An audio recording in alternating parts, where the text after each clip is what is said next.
세계복음화는 결국 두 가지를 가지고 할 수 있습니다.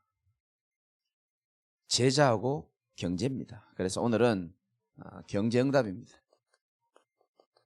기능도 포함되기 때문에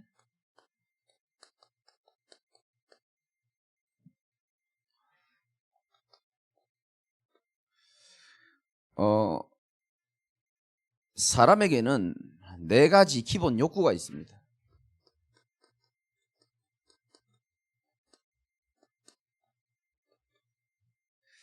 많은 욕구가 있겠지만은 제일 먼저 사람에게 있는 욕구가 이거는 상담학을 전공하신 분이 말씀해 주셨습니다. 연결 욕구라는 말이 있어요. 다른 말로 말하면은 관계 욕구입니다. 사람은 어딘가 연결되어 있고 소속감을 가질 때에 만족하게 되어 있거든요. 혼자 있으면 사람은 외로워요. 어딘가 내가 소속이 되어 있고, 영적으로도 마찬가지잖아요. 내가 하나님 자녀라는 소속. 육신적으로도 마찬가지입니다. 내가 어딘가에 소속이 되어서 또 관계를 통해서 이렇게 만족을 누리고 그런 존재가 바로 인간이고요. 두 번째는 뭐냐면 자유욕구라는 게 있습니다.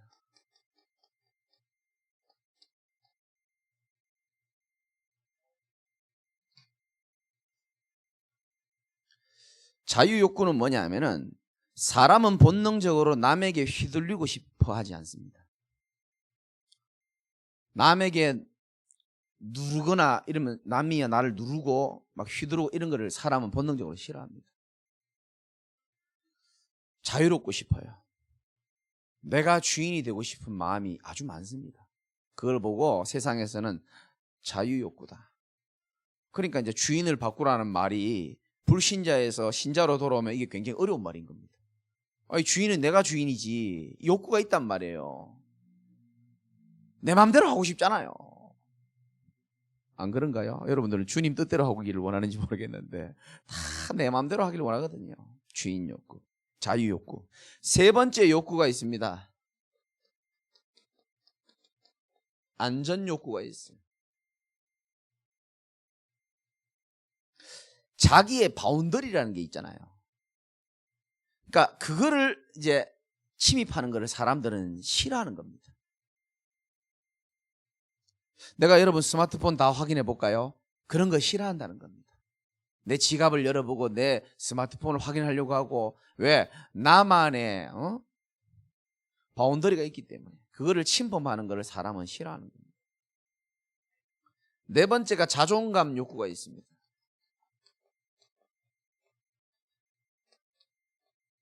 이건 한마디로 말하면 인정받음의 욕구죠. 사랑받고 싶은 욕구도 있고. 여러분, 가장 중요한 것은 아까도 제가 중요한 번한테 얘기했지만은 사람은요 이렇게 연결되고 뭔가 나가 인정받고 뭔가, 이게 한마디로 말하면 영적으로 보면은 하나님으로부터 우리가 인정받고 사랑받고 있고 연결되어 있다라는 소속감이 느껴질 때에 진정한 안정감을 느낄 수 있는 줄 믿으시기 바랍니다. 사람이 그래요. 제가 요즘 다시 심리학, 상담 심리 공부를 많이 하는데요. 대부분 여기 앉아 계신 분들은 다 어릴 때 애정 결핍이에요. 거의 대부분 그렇습니다. 안정 애착 속에서 자라지 못했습니다. 아이가 욕구가 있고 힘든 게 있는데 울기도 하고 화를 내고 짜증내는데 빨리빨리 엄마가 그 욕구를 들어주고 잘 이렇게 해줘야 되는데 우리 시대에 그렇게 살기가 어렵단 말이에요. 부모님들이 일하러 가기 바쁘고 복음도 희미하지 이러니까 늘 불안정한 애착 속에서 욕구, 불만이 가득한 상태에서 자라오면서 또 상처 많잖아요. 그러다 보니까 우리 인간이 어떻게 됩니까? 서서히 병 들어가는 겁니다. 그 이제 뭐 좀 심한 사람들은 막 이렇게 집착하기도 하고 뭔가에 중독에 빠지기도 하고. 중독의 그 심리 상담사들이 말하기에 중독은 왜 걸리냐? 스스로 컨트롤할 수 있는 능력이, 스스로 에너지를 얻고 스스로 해결할 수 있는 능력이 부족하기 때문에 외부에 있는 것을 통해서 그걸 해결받으려고 하는 걸 보고 중독이라 그러거든요. 학자들은 그렇게 말합니다. 그래서 학자들이 중독을 끊는 첫 번째 방법을 뭐라고 얘기하는지 압니까? 놀라지 마십시오.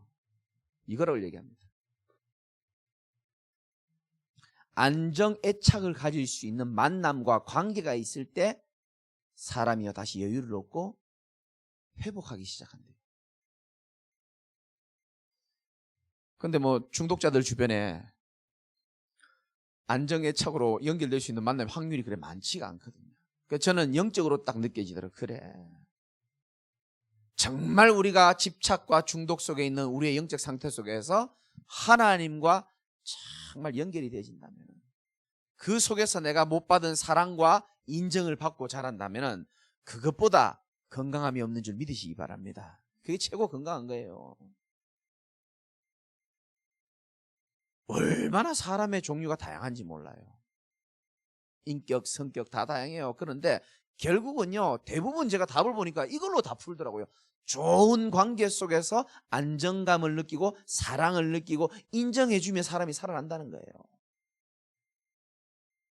여러분, 우리가요 하나님으로부터 이 사랑을 느끼고 인정을 받고 하나님 앞에 서고 소통하고 교제하고, 불신자는 이해할 수 없는 단어지만 그런 축복을 우리가 누린다면은,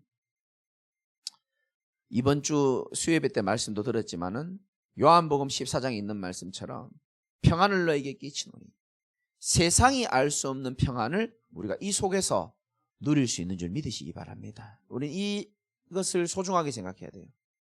이것을 귀하게 생각해야 됩니다. 지금 위기 시대잖아요. 코로나가 지금 굉장히 길게 지금 나옵니다. 지금 몇 단계인지 아십니까? 2.5단계예요. 성도들의 영적 상태는 몇 단계인지 압니까? 3단계입니다. 그게 더 세요. 영적으로 더 위험한 단계에 있습니다. 사람들은 잘 몰라요. 왜 코로나 때 왜 힘드냐면요, 우리 인간의 욕구들이요 다 차단이 돼버리거든요. 하고 싶은 거 못하지, 만나고 싶은 사람 마음껏 못 만나지, 놀러 가고 싶은 건 마음껏 못 놀지, 먹고 싶은 건 마음껏 못 먹지, 안전 욕구를 침해하지, 자유 욕구를 억제해버리지, 자존감 욕구, 인정받고 할 시간도 없어. 지금 죽을 판이야 지금. 그러니까 지금 코로나 시대가 힘든 겁니다 지금.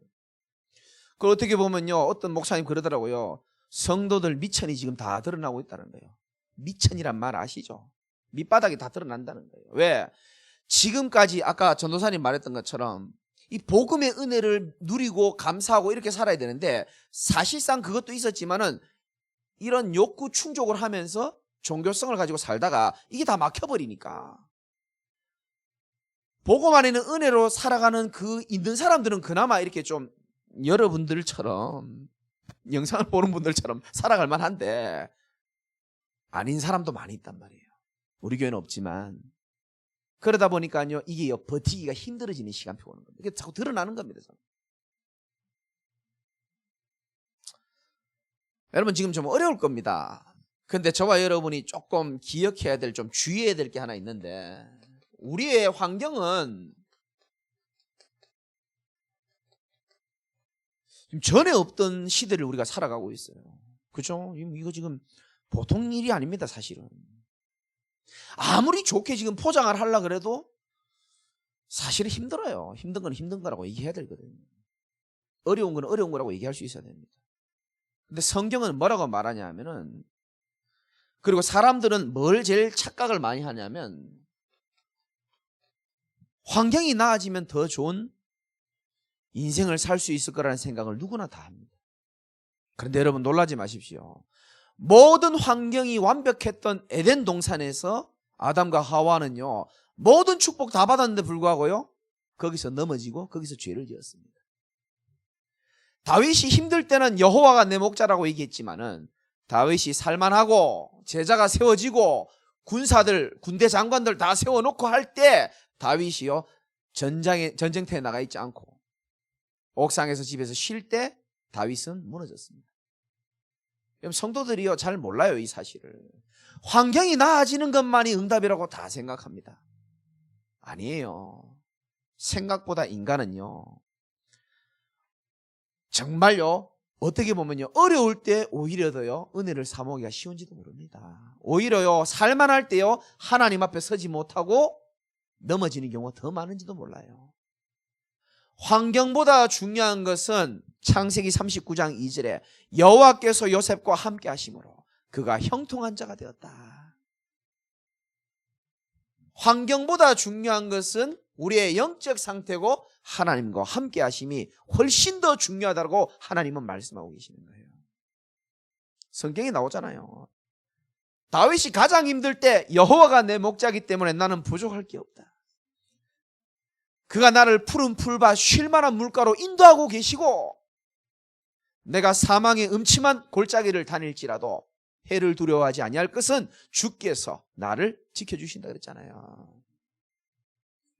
원래요 힘들 때 진짜가 나오는 거예요 사실은. 여러분 지금 어떻게 보면 또 영적으로 보면 어떻게 보면 찬스예요. 내 미천이 지금 다 드러나잖아요. 포장하고 지금 버티고 있어서 그렇지 미천이 지금 드러나고 있는 순간입니다. 그럴 때예요 이때까지 내가 의지해오고 살았던 우상과 여러 많은 것들 있잖아요. 그게 막 보일 겁니다. 그거보다 진짜 중요한 하나님과 함께하는 축복을 누릴 수 있는 좋은 기회로 삼으시기 바랍니다. 어려울 때 이게 가능해요. 어려울 때 진짜가 나온다니까요. 그렇죠? 내가 진짜인지 가짜인지 알아보는 방법 간단합니다. 어려움이 와보면 알아요.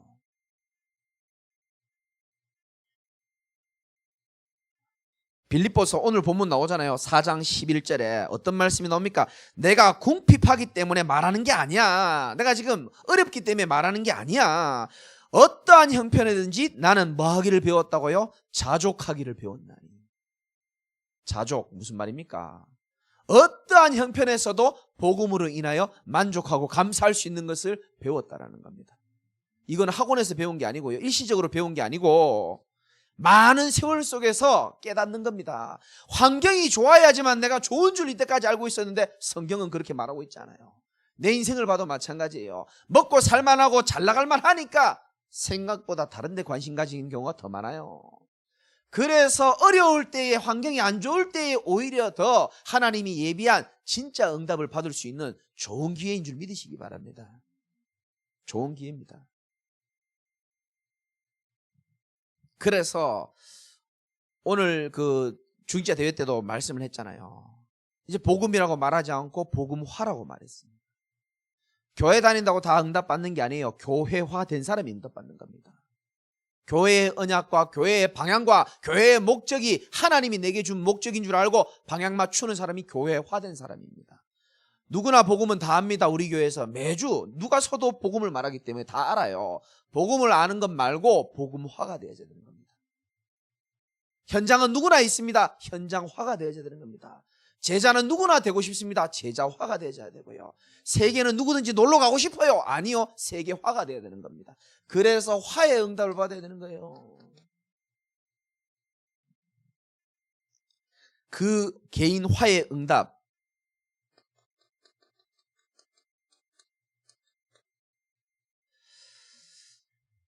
지금 우리가 원래 응답이 키기 때문에 12월이고 마지막이기 때문에 정리하는 겁니다.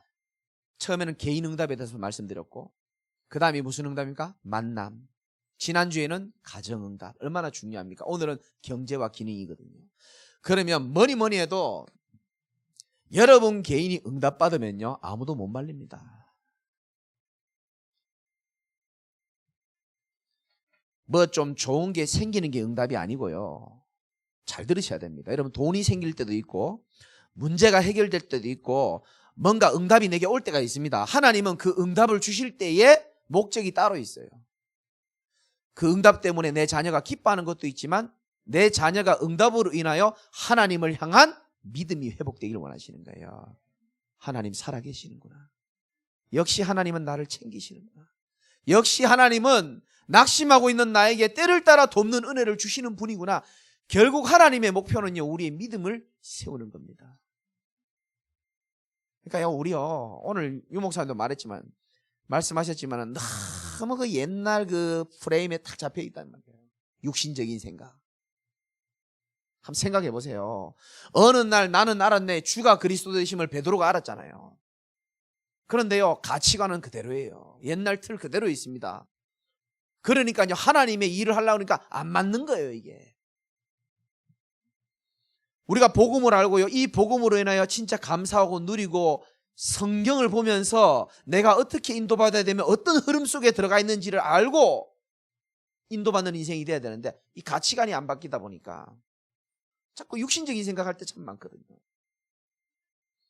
진짜 응답은 뭡니까? 하나님 우리에게 주신 복음 자체가 응답인 줄 믿으시기 바랍니다. 복음이 응답이고, 아까 말씀드렸죠, 우리에게 많은 응답을 주시는 것처럼 보이지만 아니요, 하나님은 우리가 하나님을 더욱더 믿기를 원하시는 겁니다. 믿음이 더 커지길 원하시는 거예요. 오직 의인은 믿음으로 말미암아 살리라 함과 같으니라. 믿음 회복되시기 바랍니다. 그래서 우리는 이 개인 응답을 받아야 되는 겁니다. 내게 뭐가 왔다, 내게 고난이 왔다, 응답이 왔다, 아니요, 하나님은 우리의 믿음을 회복시키기 원하는 거예요. 그래서 여러분 개인이 응답 받으려면은 각인바뀌는 축복이 있으셔야 됩니다. 여러분 결국요, 여러분이 응답 받는 거는요, 각인된 대로 응답 받게 돼 있어요.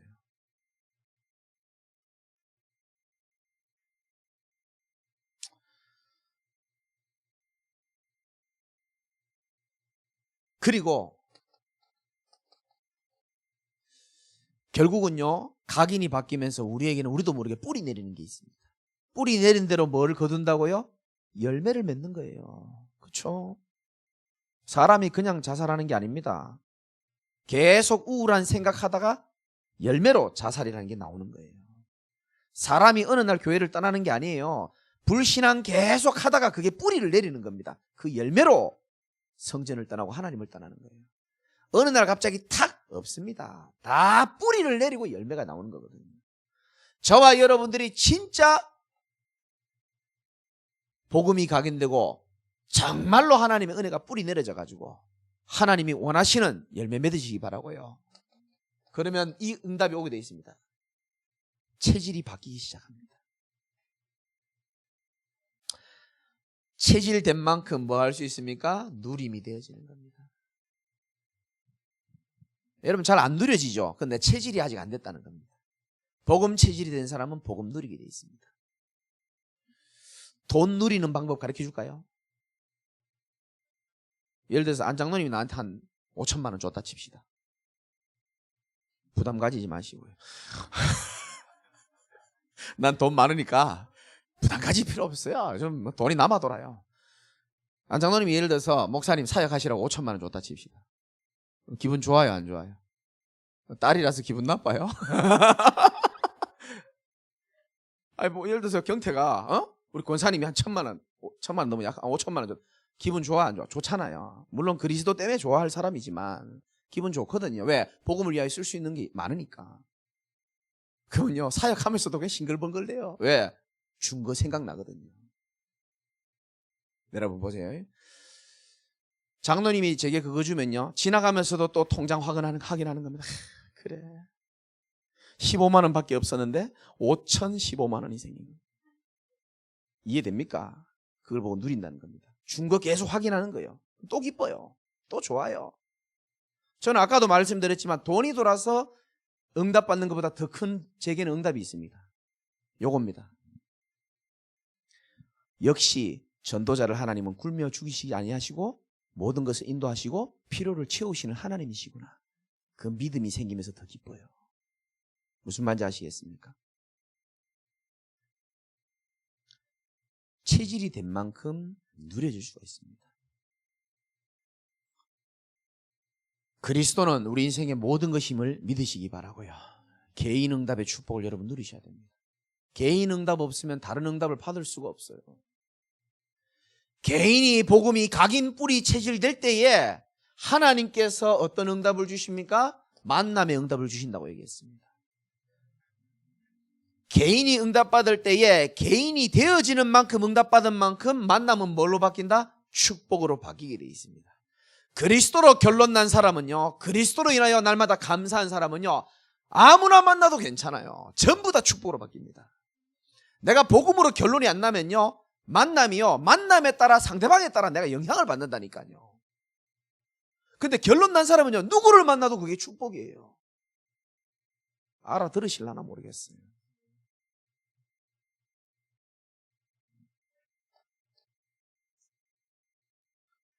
세 번째가 가정의 응답을 받는다 그랬습니다. 여러분, 가정에 하나님 나라 임하는 방법은 한 가지밖에 없습니다. 정말 복음의 가치를 알고 결론 나고 올인하는 한 사람이 일어나야 되는 거예요. 그 한 사람이 여러분이 되시기 바랍니다.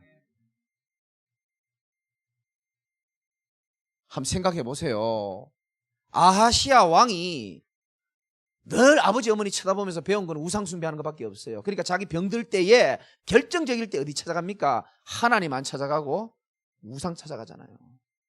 엘리야가 뭐라 합니다. 이스라엘 조선 천지에 하나님이 없어서 찾아갈 데가 없어서 귀신한테 찾아가냐, 무당 찾아가냐, 야단칩니다.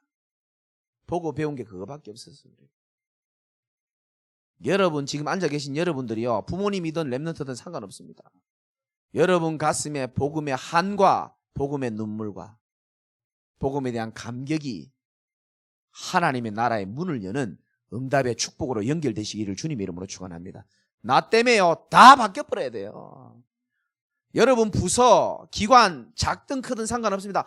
나 한 사람만 뒤집혀버리면 끝난다니까요. 하나님은 그 한 사람 때문에 다 축복을 하신다니까요. 언약으로 붙잡으시옵소서.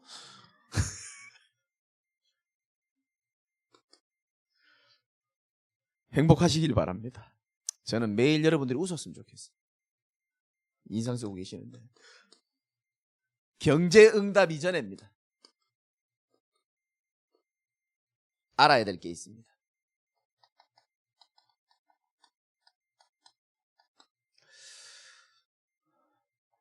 첫 번째, 여러분 세 가지 경제가 있죠.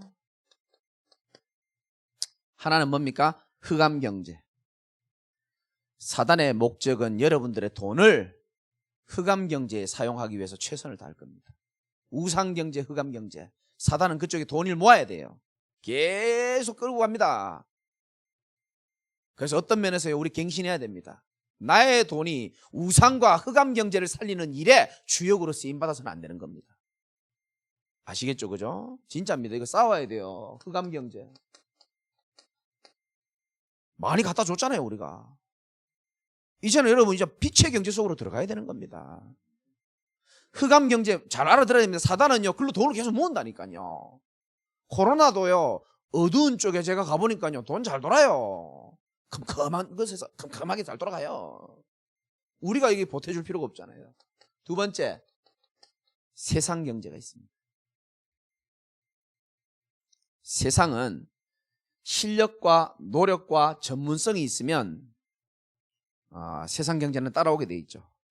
그런데 예수 안 믿어도 전문성이 있으면 부자 돼요, 안 돼요? 됩니다. 이건희 씨가 예수 잘 믿어가 부자 된 게 아니거든요. 됩니다. 하나님은 세상 경제를 또 움직여야 되기 때문에. 그런데 그 경제가요, 축복이 되진 않습니다. 하나님 나라와 아무 상관없어요. 여러분의 경제가 하나님의 나라와 상관이 있으시기 바랍니다. 명심하고 들어야 돼요. 돈은 중요하기 때문에. 세 번째가 빛의 경제가 있습니다.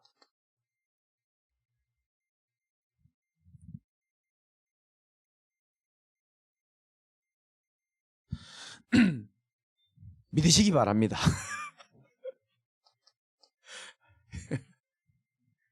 지금 영상으로 보는 사람 무슨 일이 일어난지도 몰라. 아무것도 몰라. 집에 가 들어봐야 하나도 안 들려요. 두 번째는 뭐냐면, 하나님은 경제를 주시기 이전에 반드시 뭐 하시느냐? 훈련을 시킵니다. 정말입니다. 돈보다 골로새서 2장 3절에 그리스도 안에는 지혜와 지식의 모든 보화가 감추어져 있음을 알길 원합니다. 이게 하나님의 첫 번째 훈련입니다. 그리스도 안에 모든 보화가 감추어져 있는 줄 믿으시기 바랍니다. 이걸 먼저 믿을 수 있는 훈련이 되어져야 되는 겁니다. 어떤 훈련이냐? 빌립보 4장 12절에 나는 비천에 처할 줄도 알고 풍부에 처할 줄도 알아. 이 훈련이 필요한 겁니다. 난 돈 없으면 안 돼. 바울은 그렇게 말하지 않습니다. 비천에 처할 줄도 알고 풍부에 처할 줄도 알아. 모든 일 곧 배부름과 배고픔과 풍부와 궁핍에 처할 줄 아는 일체의 비결을 배웠노라. 여러분, 아무것도 없이 어려울 때도 있어요. 우리는 그때도 임마누엘하며 살 수 있어야 되고요. 돈이 너무 많아서 감당 안 될 때도 있습니다. 그때도 임마누엘로 살아갈 수 있어야 되는 겁니다. 경제 훈련입니다. 세 번째, 신명기 8장 2절에서 3절. 왜 이렇게 40년 동안 우리를 광야에 하나님이 계속 광야길을 걷게 하시느냐?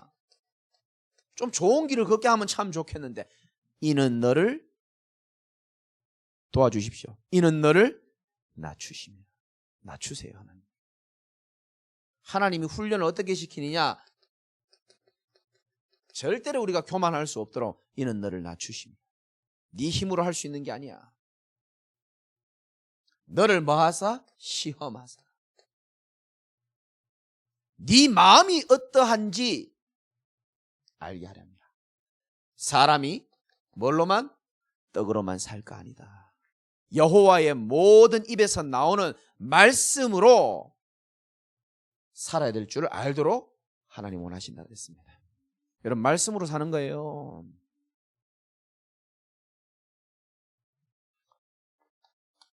경제 응답 이전에 알아야 된다니까요. 어떤 경제가 있고 어떤 경제 훈련을 하나님 우리를 시키시는지를 아셔야 됩니다. 제가 얘기했잖아요. 예전에 몇 번 얘기했죠. 교회에서 이 사례비가 안 나오는 거예요.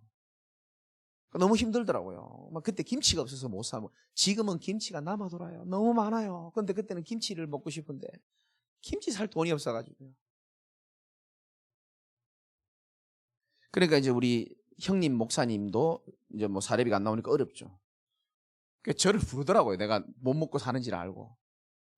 근데 자기 집에 가보니까요, 이분은요 집에 그 가스비를 다 못 내가지고 가스가 끊겨버리더라고요. 그러더니요 버너에 있잖아요. 거기 라면을 끓여주시더라고요. 그러면서 그 형님이 저한테 이렇게 얘기하더라고요. 김 목사, 그 전라도 사투리로, 목사 되려면 경제 문제 뛰어넘어야 돼, 이런 말씀하시는 거예요. 라면 끓여주면서. 나 저 말이 뭔 말인지 모르겠더라고요.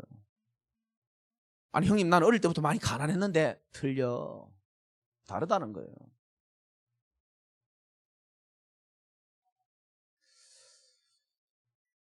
하나님이 저와 여러분들요 많은 훈련을 시킵니다. 사실 마침내 내게 복을 주려 함이고, 사람이 떡으로만 사는 게 아니고 여호와의 말씀으로 사는 거예요.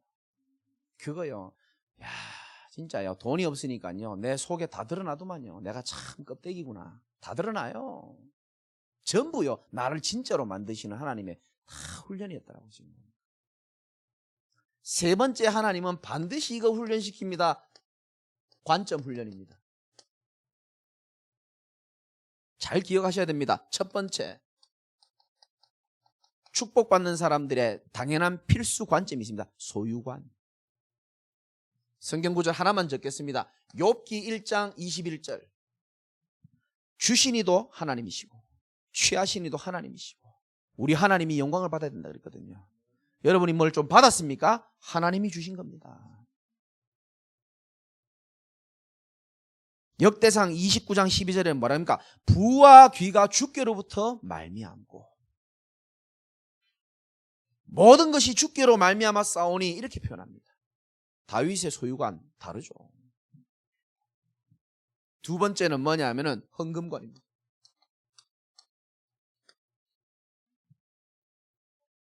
새 가족들은 전도학교 많이 안 들으실 거니까 제가 헌금 설교를 잘 안 하는데요. 여러분들이요 헌금을 하나님 앞에 할 수 있어야 되는 겁니다. 나는 이제는 이런 얘기 하려고요. 왜? 이제는 난 제자들이 많이 세워졌다고 생각하거든요. 내가 저 아멘한 진사한테도 얘기했어요.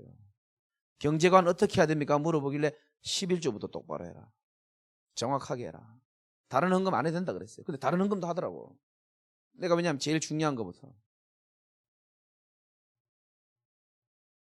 구약시대 때 돈은 만몬이라 그래서 우상하고 동일하게 취급했습니다. 하나님하고 버금가는 존재라고 구약시대 때는 그렇게 생각했거든요. 그만큼 유혹이 강하다는 겁니다.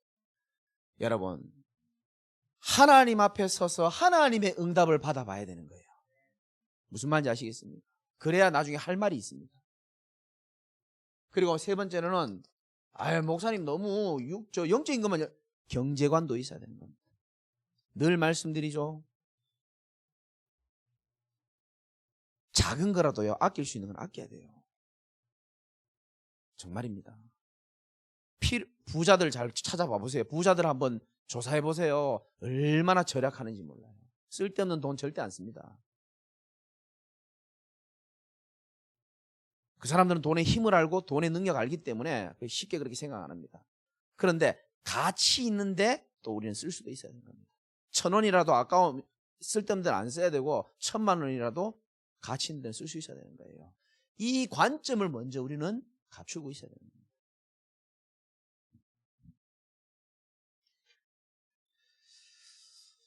두 번째는 기능응답입니다. 기능응답 이전에 우리가 알아야 될 것이 있습니다.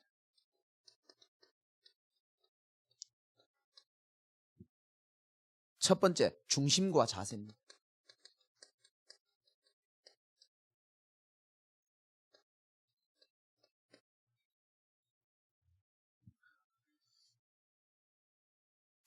제가 우리 박종철 전도사님 대화하면서 많은 얘기 안 하고 내가 요거 딱 얘기했어요.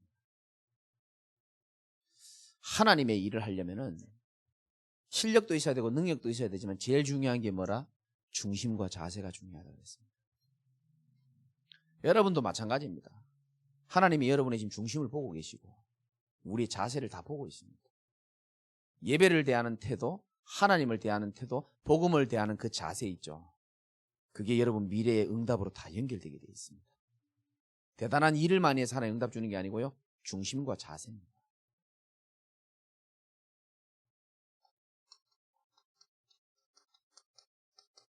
사람에게는 누구나 달란트가 있습니다. 그것을 이 달란트가 우리는요 내 달란트가 뭘까 그거밖에 생각을 안 해요. 그런데 하나님은 어디에 관심이 있냐면은 마태복음 25장에 보면 잘 나오죠. 14절부터 보면 잘 나오는데 일단 여러분에게 있는 작은 달란트든 하나님이 주신 달란트는요 전적으로 나에게서 나오는 것이 아니고 하나님이 주신 겁니다. 달란트는 하나님이 주셨다고 나옵니다. 여러분의 작은 달란트 있죠. 남에게 없는 것 그러나 내게 있는 것 그건 하나님이 주셨기 때문에 하나님의 영광을 위하여 사용할 수 있어야 됩니다. 꼭 그렇게 하시기 바랍니다. 나의 작은 기능 큰 기능 하나님 앞에 사용될 때 멋있는 거예요.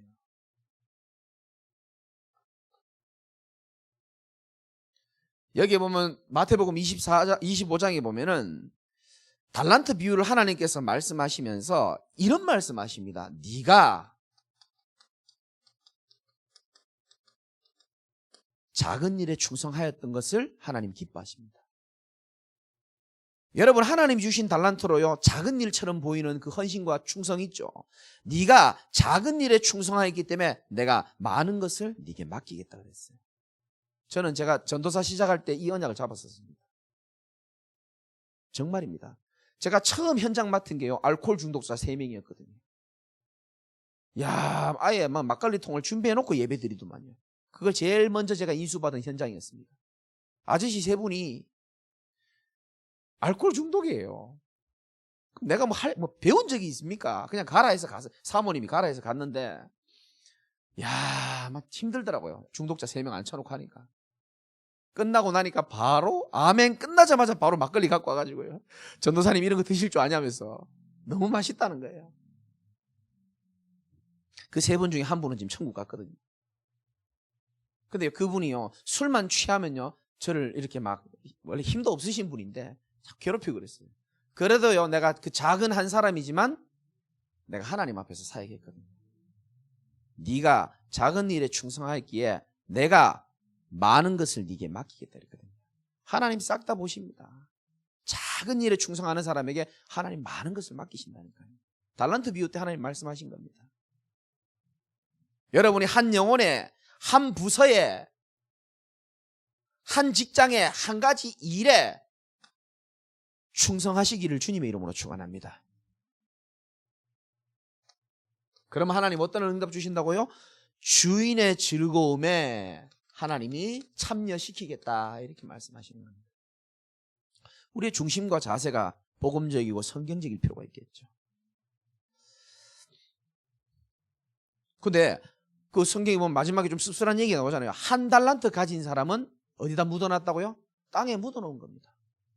하나님이 주신 이 달란트를, 주인이 준 달란트를 땅에 묻어놓으니까 하나님이 이렇게 말합니다. 악하고 게으른 종아. 달란트 줬는데 하나님을 위하여 사용하지 않고 땅에 묻어두니까 악하고 게으른 종아. 너에게 준 그 한 달란트를 빼앗아 가지고 누구에게 줍니까? 10달란트 있는 자에게 내가 주겠다라고 얘기합니다. 참 세상적인 머리로는 안 돌아가는, 이해가 안 되는 거죠. 한 달란트를 하나님 줬는데 묻혀놓으니까 그 달란트까지 뺏어가지고 10달란트 있는 사람 주는 거예요. 그리고 나온 메시지가 중요한 말 나오잖아요. 마태복음 25장 28절에 무릇 있는 자는 받아 풍족하게 되고 없는 자는 그 있는 것도 빼앗기리라, 이렇게 나옵니다. 그래서 응답받는 사람은 계속 응답받는 거예요. 그런데 황폐한 사람은 계속 황폐해지는 겁니다. 이 응답의 원리를 여러분 아시기 바랍니다. 내게 있는 아주 작은 달란트도 하나님이 주셨음을 믿고 작은 일에 충성하시기를 주님의 이름으로 축원드립니다.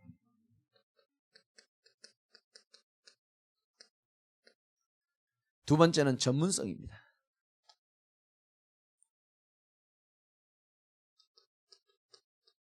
잠언 22장 29절에 보면 자기 일에 능숙한 사람, 이런 표현이 나와 있습니다.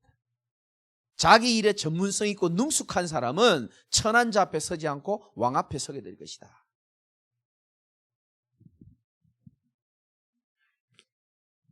또 전문성에 관련된 성경 구절이 계시록 3장에 보면 19절에 보면 그 라오디게아 교회라는 교회가 있었어요. 근데 이 교회를 하나님이 어떻게 책망하셨죠? 차갑지도 않고 뜨겁지도 않고 미지근한 그런 교회였던가 봐요. 이렇게 말씀하십니다. 차갑지도 뜨겁지도 아니한 이 라오디게아 교회를 책망하고 징계하면서 네가 열심을 내라, 그리고 회개하라, 이렇게 말합니다. 여러분, 하나님께서 하나님의 일을 하면서 어떻게 하라고 합니까? 차지도 뜨겁지도 않은 교회를 향하여 네가 열심을 내라, 네가 회개하라, 이렇게 말합니다. 여러분, 우리가 복음을 강조하다 보니까 이런 메시지는 잘 안 하지만은 뭘 하나를 하더라도 우리가요 좀 후대들 가리킬 때도 마찬가지입니다. 좀 확실하게 할 수 있도록. 저는요,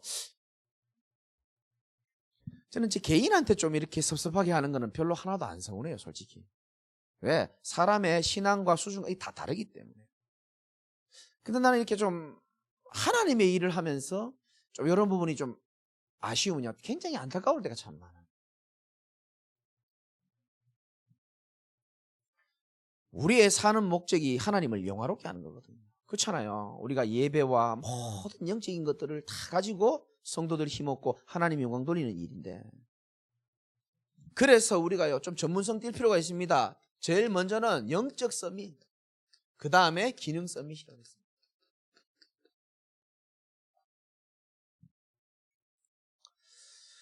마지막으로 세 번째입니다. 기능 응답 이전에 알아야 될 것, 중심과 자세, 전문성 준비하는 겁니다. 다윗이 어릴 때부터요 양 한 마리 잃어버리지 않는 전문성이 있었잖아요. 좀 확실하게 합시다. 복음 안에서 저는 가끔요 예수 믿는 사람들이 일도 잘 못하고 예수 믿는 사람이 너무 참 사회성도 떨어지고, 나 그런 소리 들으면 되게 자존심 상해요. 왜 그럴까? 하나님 안에서.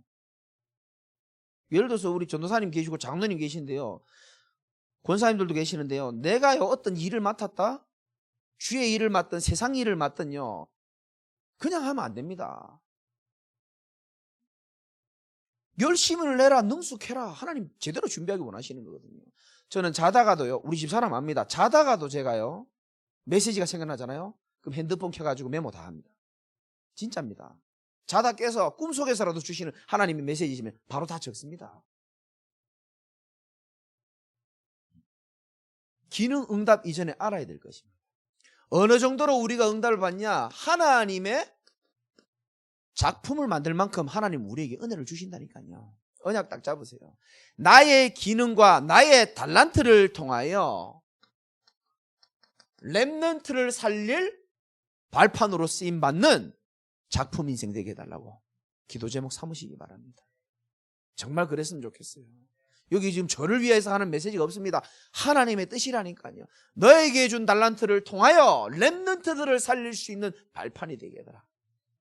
우리 수요일날 말씀 들었잖아요. 전사님 말씀하시는데 뭐라 그럽니까? 어릴 때부터 예수는 그리스도 모든 문제 해결자. 하도 많이 듣다 보니까 귀한 줄 모를 수도 있어요.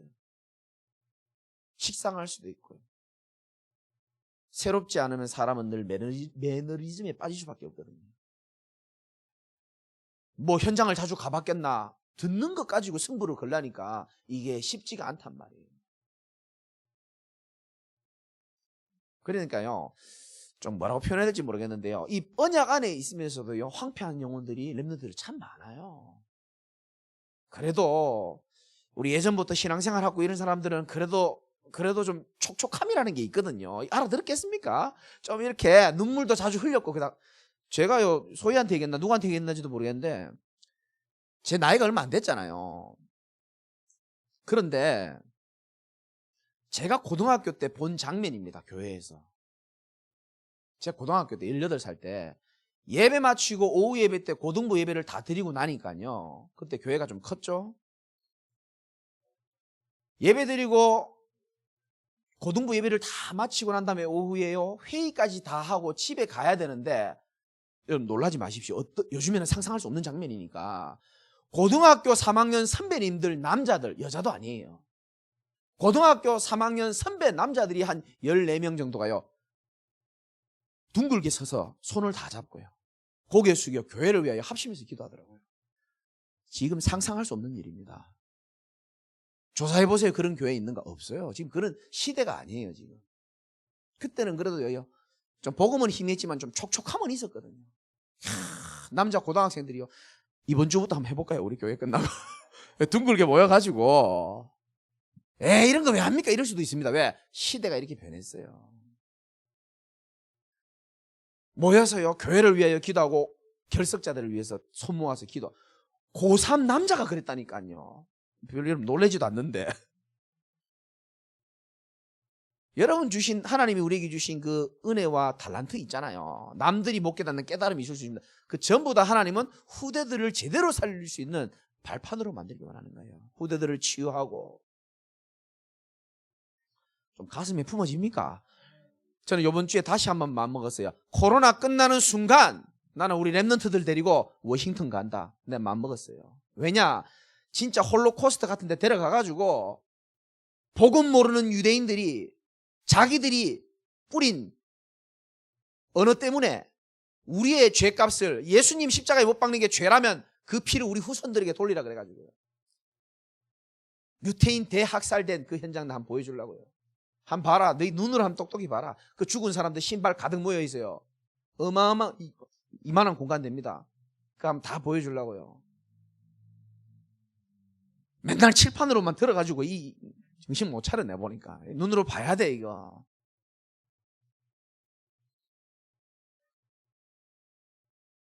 여권 준비하시기 바랍니다.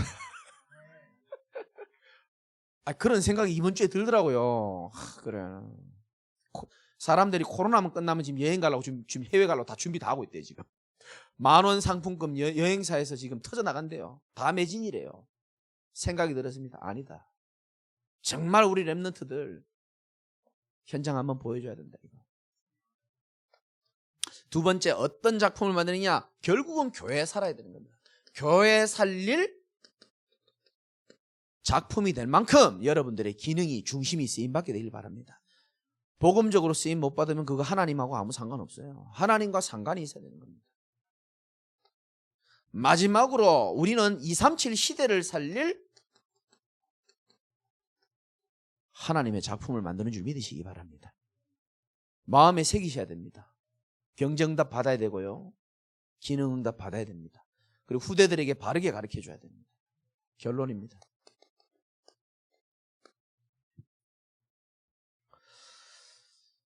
결코 늦지 않았습니다. 저와 여러분들이 성경 하나 찾아봅시다. 욥기 한번 찾아봅시다.